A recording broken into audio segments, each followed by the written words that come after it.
1946-47 কবিতায় যে ক্রান্তিকালের চিত্র অঙ্কিত হয়েছে তা আমাদের শুধু হতাশা করে না, হতাশা থেকে উত্তরণের পথ দেখায়।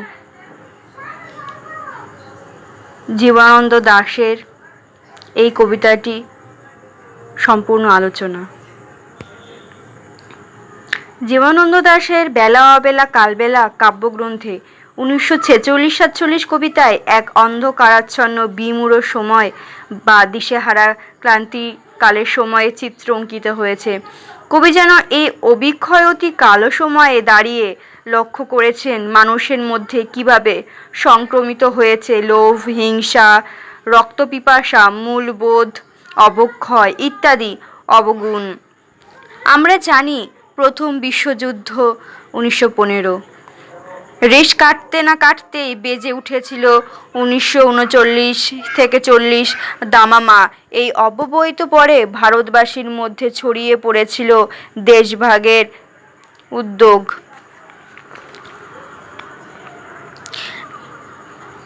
বিশ্বযুদ্ধের উদ্দেশ্য করে একদল মানুষ কালোবাজারি করে মুনাফা কামিয়েছে। ওইদিকে দরিদ্র মানুষ একমুঠো খাদ্য ও লজ্জা নিবারণের বস্ত্রের জন্য হাহাকার করেছে। মানুষের হিংসা ও লোভ সৃষ্টি করেছে দাঙ্গা ও দুর্ভিক্ষ। একই সঙ্গে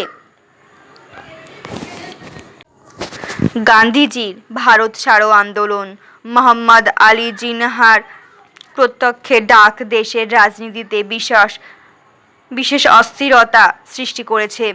এক অদ্ভুত নৈতিকতা মানুষের জীবনে নেমে আসে চরম বিপর্যয়।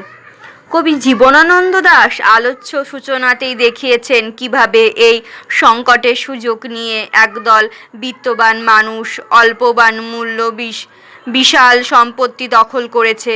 তাদের লালসায় নারীকেও ভোগ্যপণ্য হিসেবে গড়ে তুলেছিল। তিনি বলেছেন, পৃথিবীর এই সব উঁচু লোকেদের দাবি এসে সবই নেয়, নারীকেও নিয়ে যায়। এই ক্রান্তিকালে দাঁড়িয়ে কবি স্পষ্ট জানিয়েছেন যে একবার মারা গেলে কেউ আর পৃথিবীতে ফিরে আসে না। তাই বেঁচে থাকতে সব ভোগ করে যাওয়াই বুদ্ধিমানের কাজ। এখানে কবির জীবন পিপাসুর পরিচয় জানা যায়। কবি দেখেছেন যে গ্রাম বাংলা তার উৎসব মুখর আনন্দ পরিবেশ হারিয়েছে। যে গ্রাম এক সময় পটের ছবির মতো সুহাস্য, পটের পটল চেরা চোখের মানুষই হতে পেরেছিল, সেই গ্রাম দুর্ভিক্ষ ও দাঙ্গার ধ্বংস হয়ে গেছে। রক্তক্ষয়ী দাঙ্গায় হিন্দু মুসলমান উভয় সম্প্রদায় সাধারণ অবস্থায় প্রাণ হারিয়েছে। এমন পরিস্থিতি দেখে কবি লিখেছেন, এ যুগে এখন ঢের কম আলো সব দিকে। এই অন্ধকার শুধু বাইরে না, ঘনিয়েছে মানুষের মনের ভিতরে।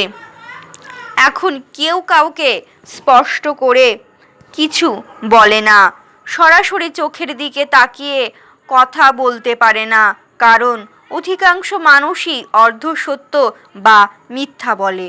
অন্যের কাছে নিজের উদ্দেশ্য মনোভাব গোপন করার জন্য আমরা সঞ্চয় করেছি বাক্য, ভাষা, শব্দ, অনুপম বচনের নীতি।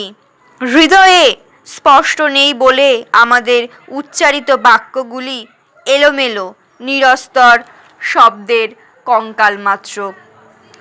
1946-47 কবিতায় অধিকাংশ জুড়ে বিশেষ ক্রান্তি লগ্নে হতাশার ও অন্ধকারে বিবরণ থাকলেও জীবনের কবি জীবনানন্দ দাশ সেই হতাশাকে জীবনের শেষ পরিণতি হিসেবে গ্রহণ করেননি। তার বিশ্বাস, মানুষ এই পরিস্থিতি সৃষ্টি করেছে, আবার মানুষই তার শুভ চেতনার শক্তিতে এই হতাশ থেকে আশার পথে, অন্ধকার থেকে আলোর দিকে এগিয়ে নিয়ে যাবে।